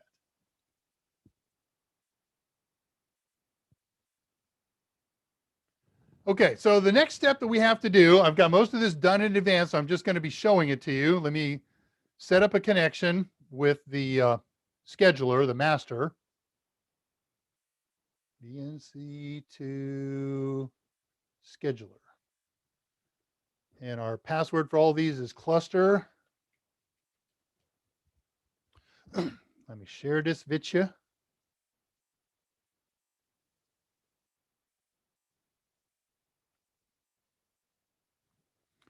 So this is the scheduling machine. He has to know what all the worker bees' IP addresses are. And so all you have to do in your home folder, you want to do this in your home folder, so make sure when you set up, you're in whack home, whack your account name. And the tutorial that we're following tells us to make a file called nodes IPS. So it's the nodes IPs. I've been calling it node SIPs. You can make a file of any name that you want, doesn't matter. And what you're going to put in there, just look at it this way, cat nodes IP, node SIPs. All you're going to do is put the IP address of every Pi in the stack. So you would expect to see 3 here. Before the storm came, I had some extra time, and those 2 extra Pis were just bugging me not being hooked up. So I added them in, but you can just pretend the first 3 here. Now, what the tutorial did not tell us to do, in fact, implied that we shouldn't do, is to put the IP address of the scheduler in. So when I first made this, I only put the 2 worker bee IP addresses in, 11 and 12, 211 and 212. And when I tried to run my first lab, it just garbaged all over the place. And I went and researched and dug, and I couldn't find anything. So I thought, well, what the heck, just try and add 210 in.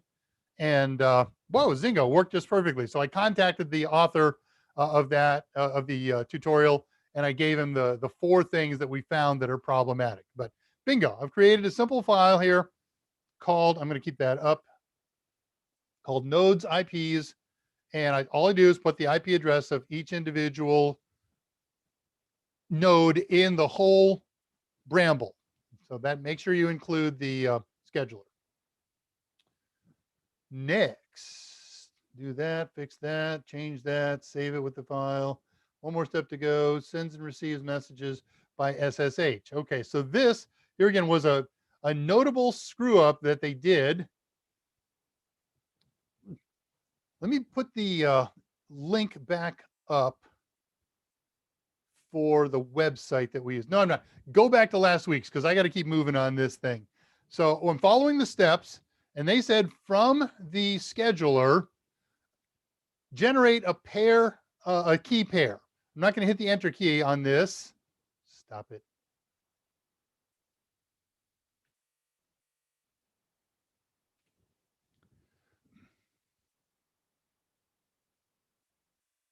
I copy paste because I'm going to lose the page. Bingo. So we run this command, SSH -keygen space -t space RSA. When you hit the enter key on that, it's going to create a folder called .ssh right here. Let's go into that thing, cd.ssh. And it's created 2 files, an ID RSA, that's the private key, and idrsa.pub, that's, not surprisingly, the public key. And he's also created a known host, because what we're going to do now is we're going to establish an SSH connection. That's actually not our next step. Our next step is to copy this private file, this private key, to every one of our nodes. And to do that, we use, follow the tutorial, they've got this part right, the following command. Let me go back up here.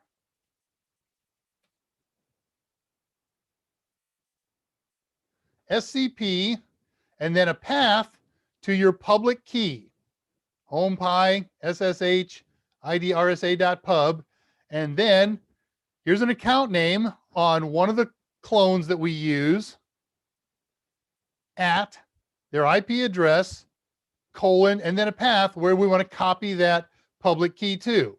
And we'll hit the enter key on that, and it'll prompt us for a password. And that's a problem right now. But that's all right. We deal with it. We put in cluster. And I do this for the IP address of each of the nodes that we have. So I did it 5 times or 4 times. All right, close that without running it. Next in the tutorial is we have to give those a standard name and put them in a standard location. And it's going to go in the SSH folder of each of the worker bees. Uh-oh, problem time. The only way that folder exists is if you run SSH from that computer. You got to do the command for each computer. Yes, you have to do it for, so, it takes, it's a copy paste job. It's not that big of a deal. Click, run, enter, click, run, enter, click, run, enter. For 5 machines, it takes 30 seconds for each of the SCPs and then each of the SSHs. Back channel, Michael Smyer says that's what interns are for. So from the scheduler machine, we're going to establish an SSH connection after we've done this copying. So we can go to each clone. And when you go into, and it's going to prompt you for a password again. All right, now pretend I'm in one of the clones. I'm no longer in Pi Scheduler. I'm in Pi Compute 1. So if I do an ls, I will see a file called id_rsa.pub. And all they want us to do is this really theoretically simple command. And the system's got it wrong. Hang on, I got to find it. Oh, yeah. Okay, here it is. I'll show you this command, and then I'll show you what it's supposed to do, and I'll show you why it didn't work and what you have to do about it. So we say cat master pub. Remember, that means read out the contents of a file. And then this means send it to the folder called .ssh / the file called authorized keys. Well, when you hit the enter key on that on your first clone, it won't work because the SSH folder doesn't exist. It doesn't exist until you run SSH from that machine. So there's 2 ways to resolve that problem. One of them is to manually create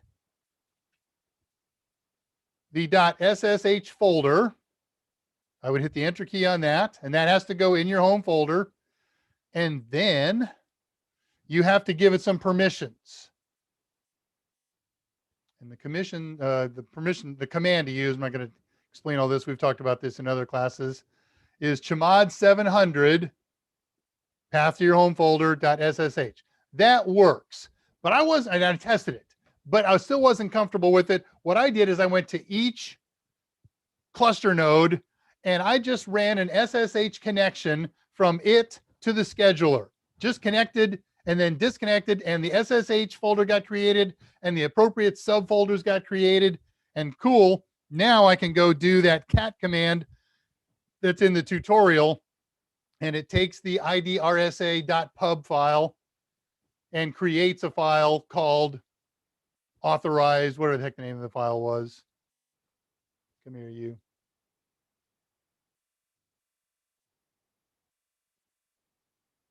Cat, down here. Oh, it's down here. We'll re-put it back up. So then on each compute node, you have to SSH to it. You can do it from any machine. You can do it from your Mac or your Windows machine, your Linux machine. Why didn't that copy? Control C, right click, copy. I don't know. Cat id rsa.pub .ssh whack. Look at the name of the file, authorized_keys. So one by one, every compute node, you do this on after you've created the SSH folder by either manually making it or by running an SSH session from here. And cool. All right, now this thing has the public key of the scheduler. So do all the other ones. And that having been done, Next time that thing wants to establish an SSH connection with any of these worker bees, there will be no prompt for a password. You got the key, you're good to go. I'm happy with you. All right, let me unshare that for a second. Come heads up and we'll talk. All right, so that's the first bit of customization. We also customized last week, one by one already, the fact that they all have unique names and unique passwords, unique IP addresses. And I'm checking to see if we did this other step. Oh yeah, so the last step to do is not in the tutorial, but it's really important, I think, that you do this. You're going to head over to the Etsy folder, and you're going to do this on every node. And there's a slight difference in what we're doing on each node, so it's got to be done individually. So I'll head over to Etsy, and we got a file in here called hosts. We've talked about that in Net Plus class. If I look at it, I've already customized it. These first 4 lines are already in all Raspberry Pis when you set them up, except the first line, 127.0.01, that means localhost, right? Doesn't have the word scheduler. What it does is it repeats it down here with the local IP, again, it says actually 127.0.0.1 space scheduler.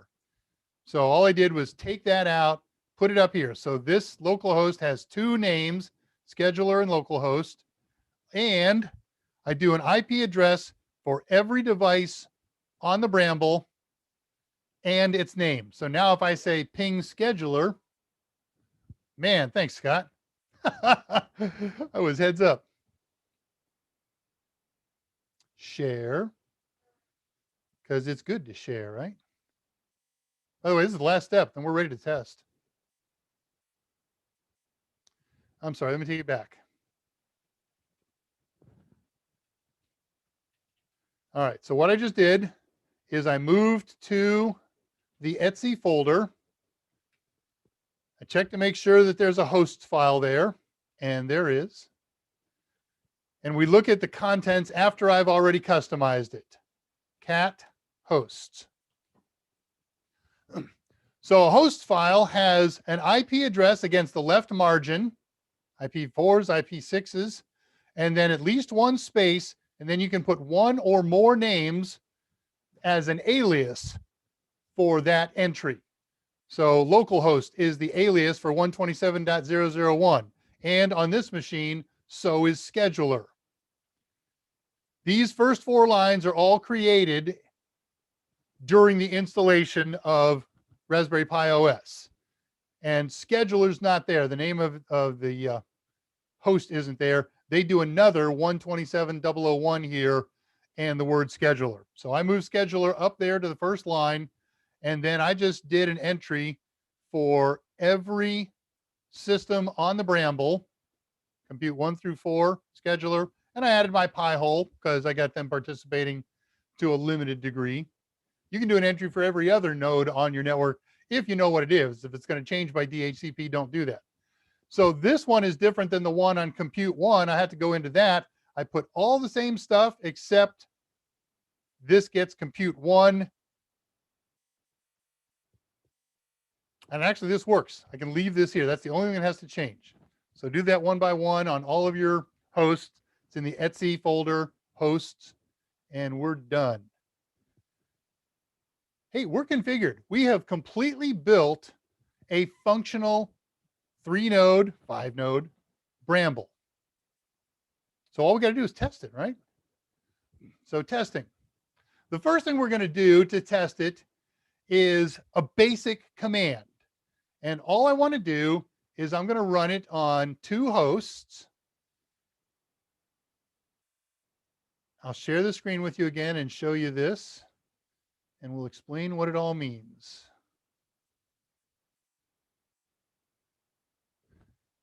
Okay, share. Are you excited? I'm excited. We're going to run a Bramble.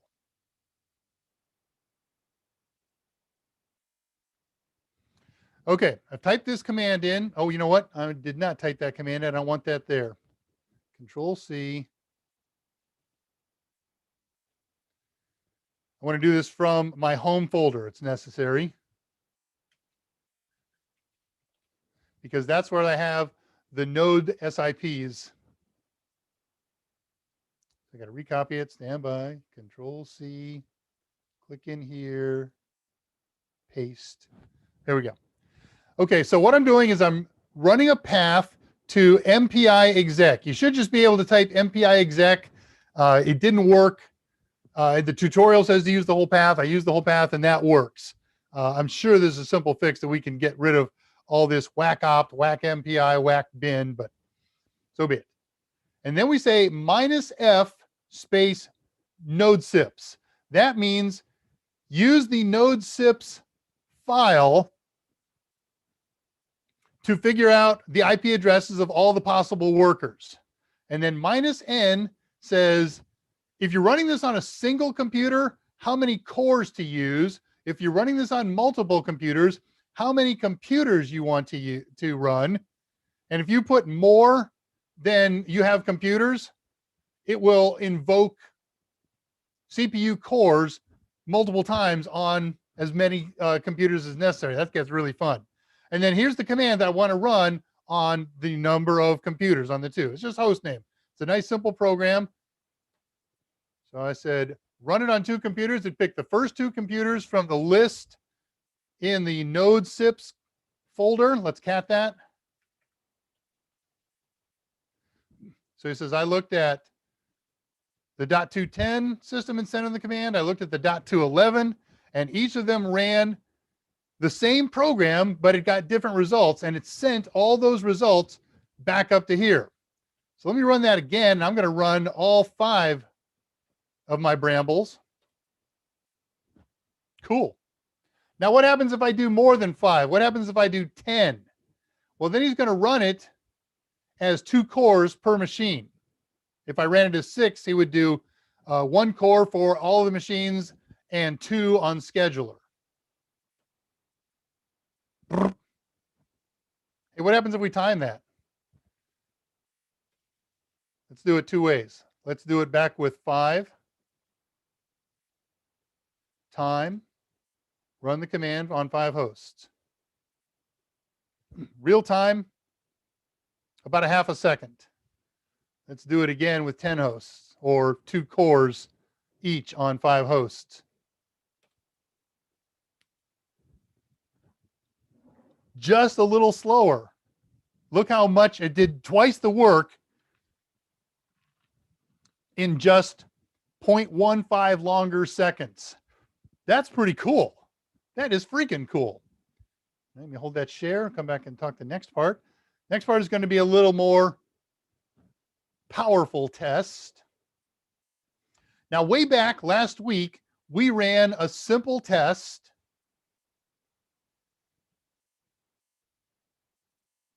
that I'm going to repeat right now. Let me share.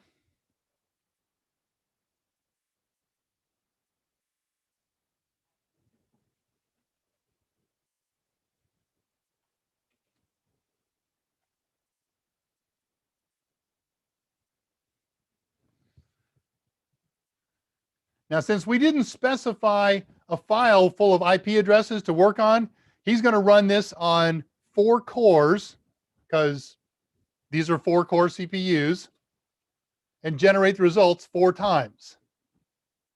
I wonder what happens if we time that.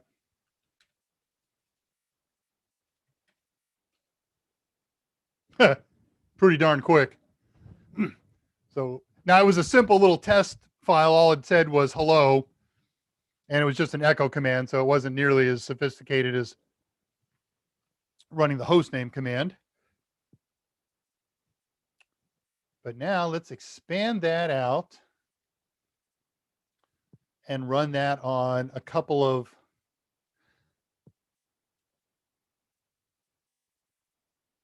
and here's the really interesting trick with this one and with the last one. Come here, you don't be a problem.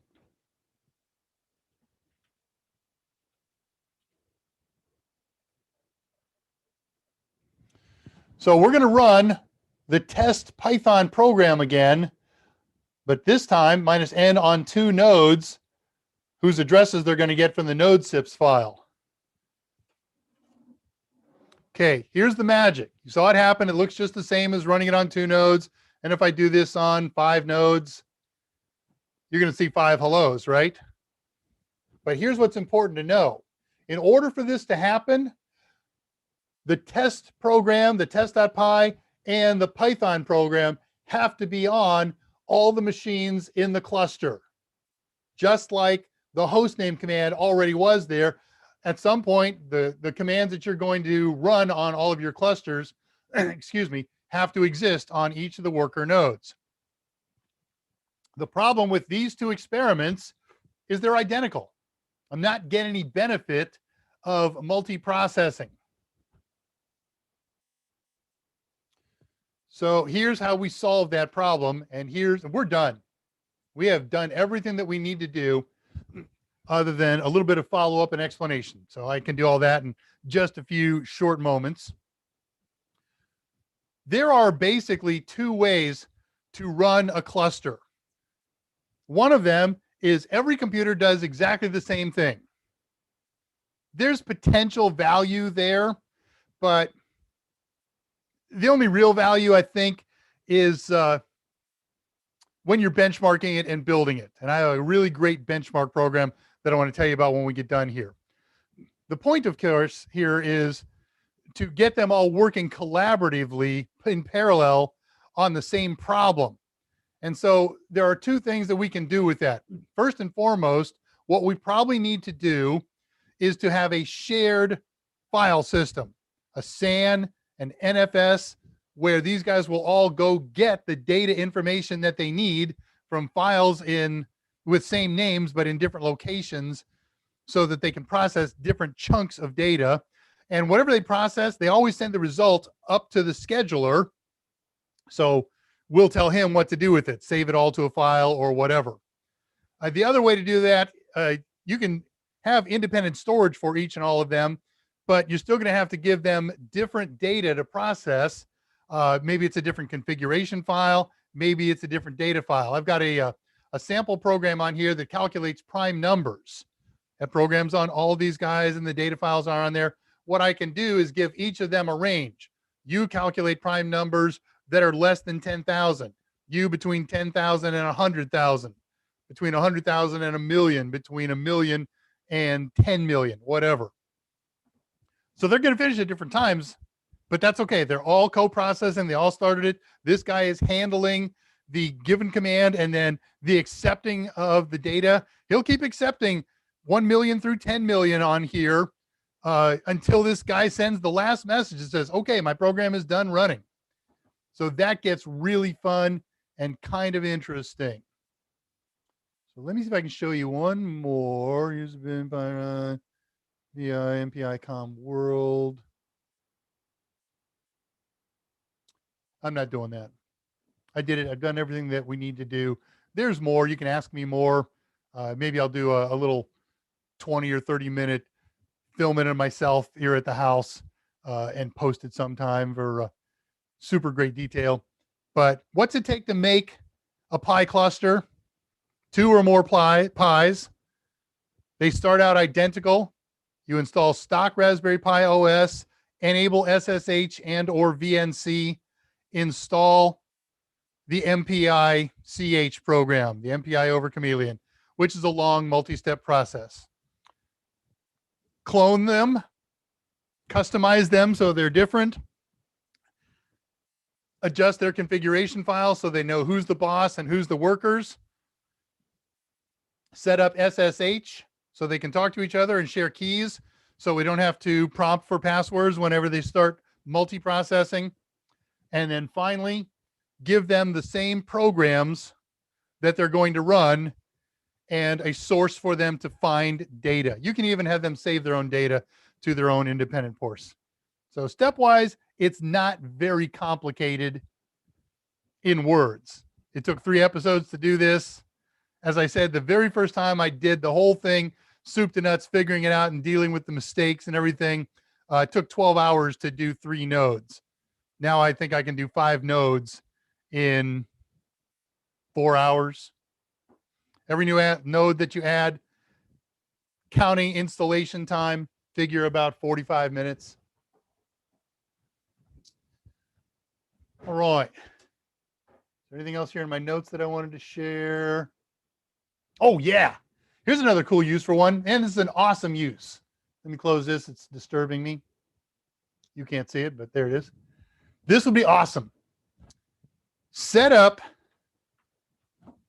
use this one, Kali on a cluster and write a script that's unique for each of them, but has the same name.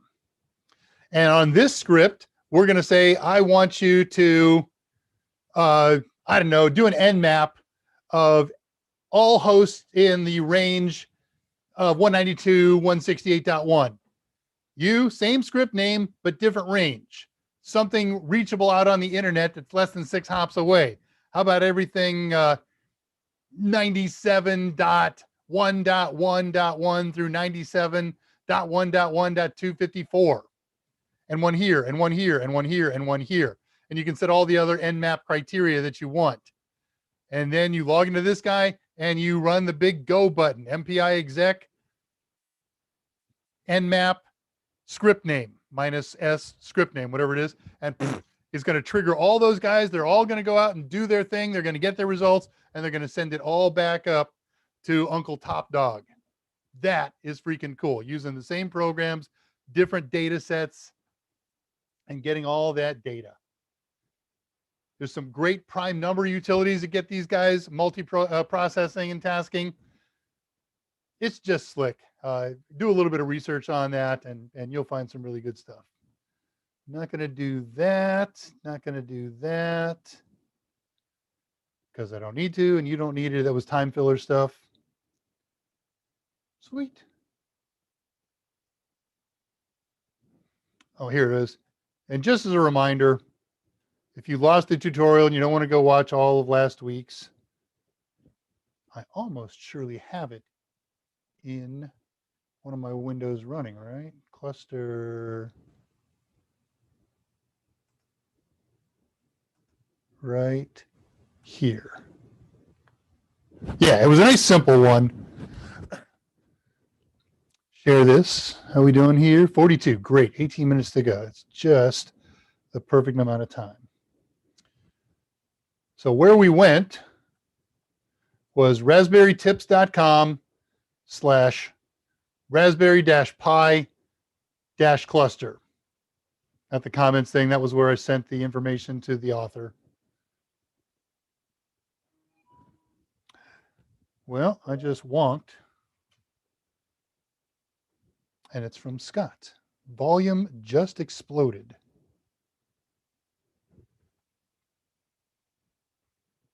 $342. I don't know what happened there. Okay. So that was the tutorial that we used. They have a couple of mistakes in it, but I've covered all of them. And if you try and run this, oh, I see what you mean. I don't know why. If you've tried to run this and you have problems, email me, catch me on Discord. I'll talk you through it. I don't know why I'm not making any changes. I fear turning down because I'm not seeing clip. I'll just talk quieter if you tell me I'm too quiet. How's that? All right, so we are heading back over to, excuse me, the message forum. Yeah, the message forum. I got messages on the brain now. Okay. And by the way, here's my plan.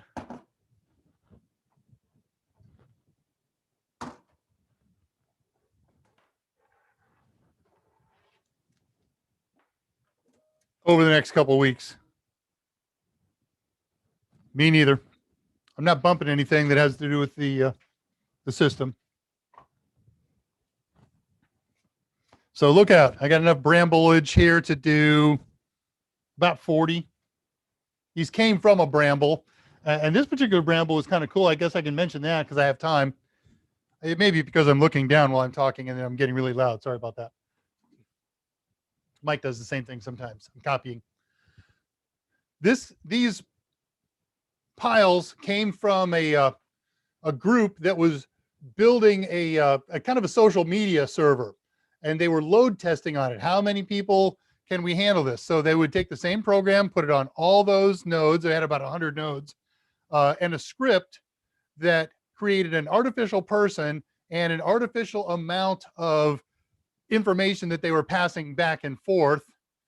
And they all had the same script name. So they could fire this up and have thousands, tens of thousands of virtual users sending data to their test build, and then they could modify their test build. Oh man, that thing's way. I'm going to do a refresh on a page. I have to do it. Every chance that I disappear is low, but if I do, Scott will come in and rescue, and I will be back momentarily if this fails. Here goes 3, 2, 1, click. You may still be seeing me. You may still be hearing me. I won't know for another 10 seconds there. Okay, cool. I see it. I'm back. I'm live. Nothing got lost. All right, we got 15 minutes to finish her up. I'm going to go back to about 3 o'clock and start looking for messages and questions and wind this thing up. And Scott, if you would post the Discord link one more time. When I get there, I'll remind everybody. Patricia, you and your fried pies, man. Dave has typed to melt down the broken pie and turn it into a case for another pie. I in doing this, I feel the need that I have not felt in the past. I now need to get an 8 gig Raspberry Pi because I want to do some experiments with it. Dutch cuisine, fried bitterballen. Boy, if you anglicize that, that sounds terrifying. That sounds like Rocky Mountain oysters. Okay, lots of people talking to each other. I'm not missing much here. I see something with my name on it coming up at 3:12 from Andre. What's the best, easiest way to connect a Pi Zero to your network using RJ45 and an Ethernet cable?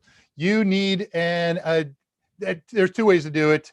No, the gadget, you can't do it with the gadget. You need an add-on. They make hats for those. That's the easiest way. I have never done it. I've always gotten Wi-Fi ones. Oh, no. Here's a second easy way. How about one of the USB add-on hats, like that Pi Y blue thing that I use, Pi Y Hub, I think it's called. That's got USB ports, and there are plenty of USB to Ethernet adapters that work in Raspberry Pi OS. Background messages. Zach asked at 2:54. Okay.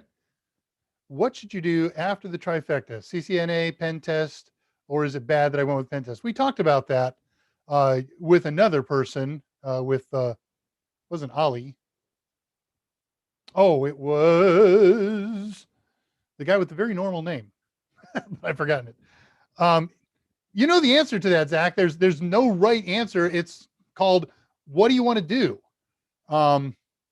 So do you want to become a network administrator? Do you want to configure routers? They don't have to be Cisco routers. Once you learn Cisco basics, it's easy to learn the other ones.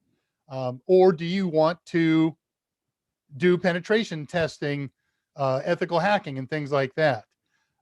So I think with the trifecta, looking at pen test, I mentioned this before, I think it's really good to have some router knowledge under your belt. So CCNA makes a lot of sense because you want to know, as I said earlier, what's going on between routers and in routers, so you know what you're looking for when you're pen testing. And then after that, pen test. Is it bad that I went with pen test? No, of course not. If you can understand it and apply it, then it's not bad.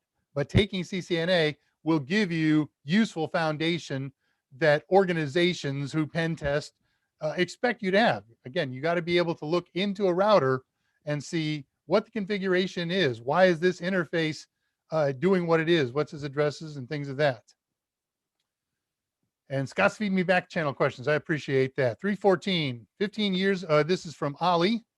I have 15 years of IT experience, but I'm moving to Canada. Oh, well, you won't need it then. All you have to do is learn how to make sealskin pup hats and tap trees for sap from making that maple syrup, eh?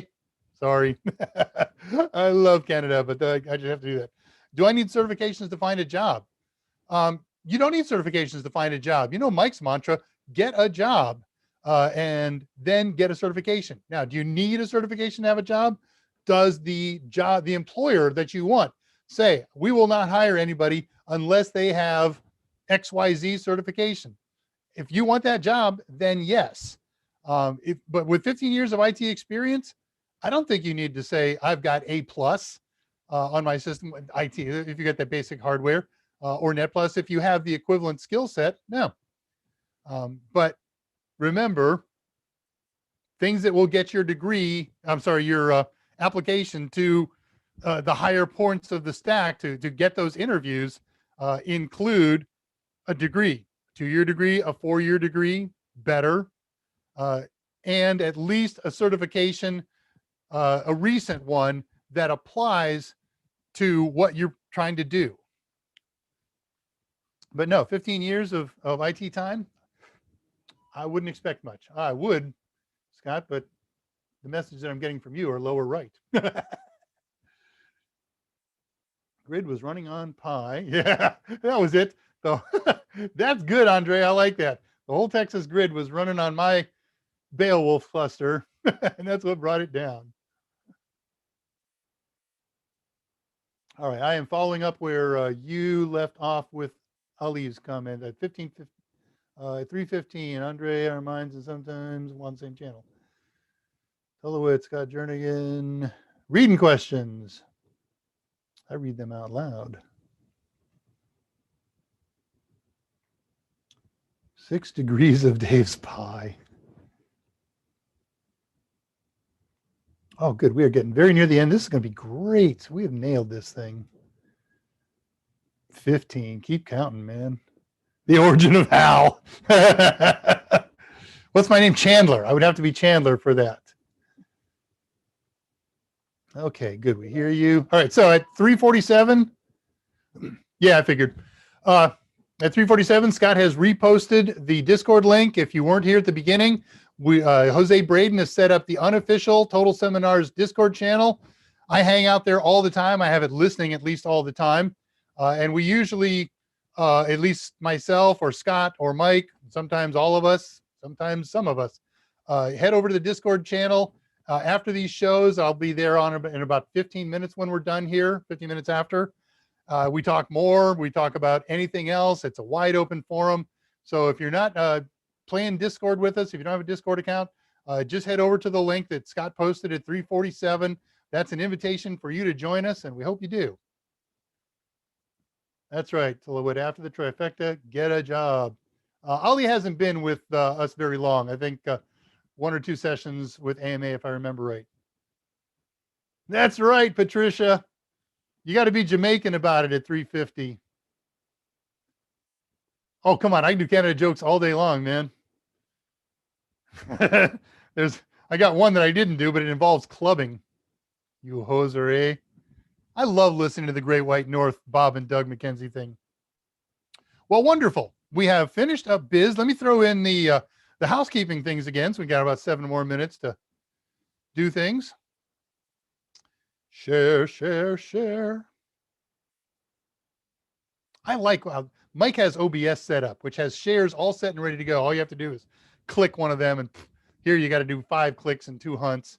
So if you're following along, and I only got a couple more minutes for questions, about 5 more minutes, post them now. But if you have questions after the fact, you can watch this on the archive. You can send this to us anytime.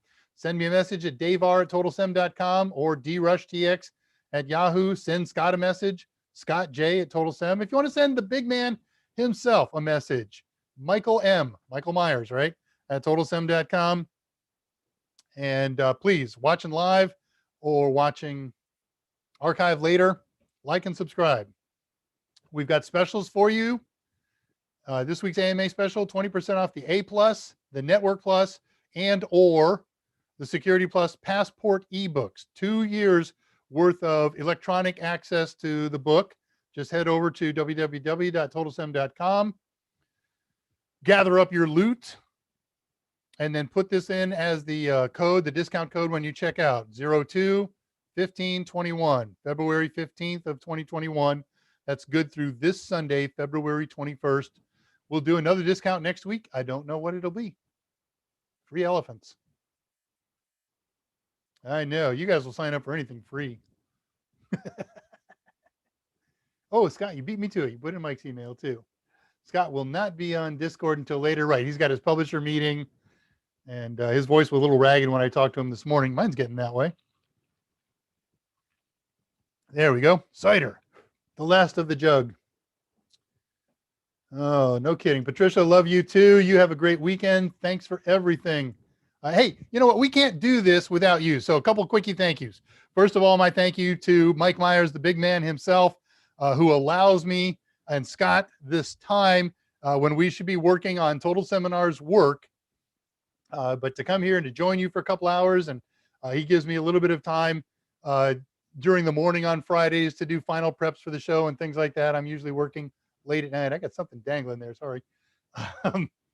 So thank you, Mike, if and when you watch this, and even if you don't. And I thank all of you for coming. I can't do this show without you. I got to know what you're interested in. If you're interested in what I'm doing, you send me ideas. Keep doing that. You pay attention. You ask good questions. And that's what keeps this thing going. That's when I talk to Mike, what's our future? He says, at least for the moment, it's unlimited. So we're going to keep going until the cows come home and the rovers come back from Mars with samples. I think that one's planned for the next 1 or 2 launch. Oh, this one is gathering samples, and then they're going to keep them in a place.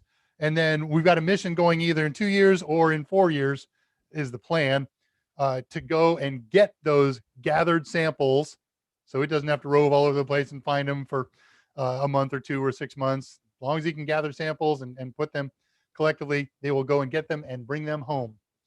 And then the zombie apocalypse will begin when we get Martian viral bacteria. You think COVID-19 was something. Just wait till we get that back. Scott has also posted at 3:55 the code and our website link. So if you forgot it already, it's on there. Take everyone. See you on Discord, unofficial Discord. Tell it. Oh man, like and subscribe. Yeah. Hey, we got 12 out of the 16 people that are left here. I saw more at some point. Say crazy stuff about Dave. Thank you. Hey, you know what? It's 2 minutes to go. The questions are dried up. I've covered everything. I will do something that I seldom do. I'm going to take a page from the Mike book, and I'm going to get ready to press the big button. I have control of the big button today, so I won't do the long dead stare. Oh my gosh, I saw a what looked like a glitch in YouTube. I panicked. Oh no, here comes the blast, right? As soon as I say I'm leaving, everybody blasts. That's okay. I got a minute and a half. I'll look. 53, 55. Oh, I see. Oh, no, it didn't. I switched to another page, the page with the big button, and it hadn't scrolled since I've been there. Oh, no, but I see it coming. Okay, good. Like, subscribe. Hey, Morning Saint. First time I saw you today. Great show today. Was listening while cleaning up. You did that the other day, too. Thank you. Multitasking. Good day. Yeah, that's something Ollie's going to have to get used to saying, right? Good day, eh? And good luck with everything going forward. Oh, next week. I'm not 100% committed again, but let me show you, or tell you what's on my list. I mentioned this the other day. We're either going to do Chromium from the command line so that it looks like a sign. It doesn't look like a web browser page. And we can do all kinds of really cool signage with that. Or somebody asked this the other day, and I had it on my list for doing in the future. So this may come up as a possibility. Install a chat server on a Raspberry Pi. Come to Discord, share with us. But if you want to make like a personal private one between you and your family and your friends, you can do that. I got a couple of other possibilities.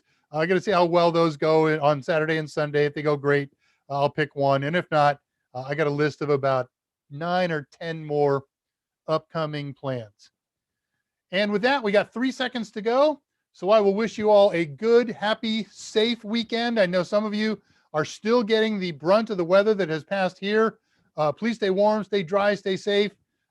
Use your friends, use your enemies, right? We're all in this together. And let's keep fingers crossed getting past this nonsense and get herd immunity and get things back to normal. So until Monday, Mike's got his show on Monday, and I think he's planning on doing Boot Order. So it'll be a really good show. Be there Monday at 2 o'clock Central Time. And until then, good night.